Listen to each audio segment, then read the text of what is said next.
Elves? Done that. Mind flayers? Boring. Dragons? Honestly, a bit cliché at this point.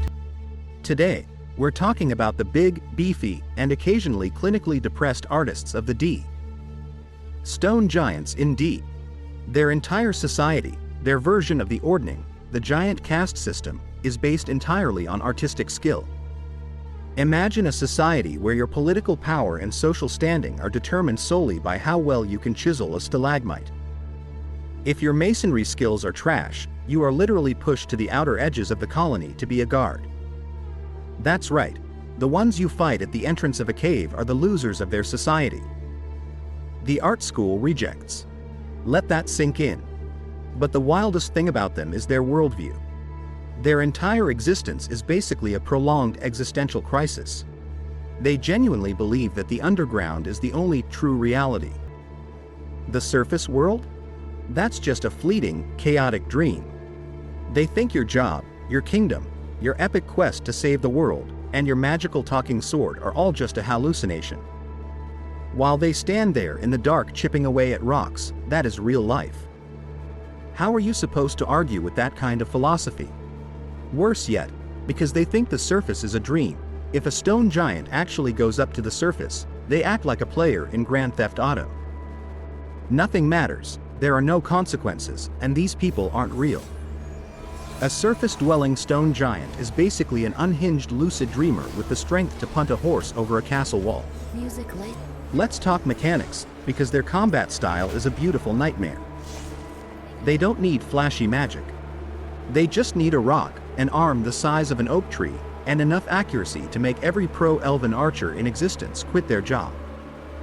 If you ever see a stone giant holding a boulder, take some friendly advice. Don't stand there critiquing their artistic technique. Run. It's not going to aim at where you are, it's going to aim at where you're going to be. Oh, and do you think you're clever playing at range? You think you can just shoot a catapult or a spell at them? My brother in Christ. They have a reaction literally called rock catching. If you throw a massive projectile at them, there is a very high chance they will just casually catch it with one hand, look at you with utter disappointment, and throw it right back. Also, they walk around in literal loincloths, but their skin is so thick and rock-like that they have an armor class of 17. That's the equivalent of a fighter wearing heavy splint armor, but it's just their bare chest. Sometimes I wonder, if I lived for thousands of years in a cave just sculpting stone, would I get that philosophical? Their main god, Scoreus Stonebones, is literally known as the Great Creator, and his whole deal is just hiding from the rest of the giant pantheon to do arts and crafts in peace. I kind of respect it. Would I go insane from the lack of Wi-Fi? Maybe. But on the other hand, no taxes. No inflation. No arguing on Twitter. No getting ghosted on dating apps. You just wake up, eat a mushroom the size of a beanbag chair, and spend 40 years perfecting the curve of a stone pillar. Stone giants don't care about capitalism. They don't care about leveling up. They only care if their sculpture has the right texture. It's either incredibly admirable or deeply terrifying.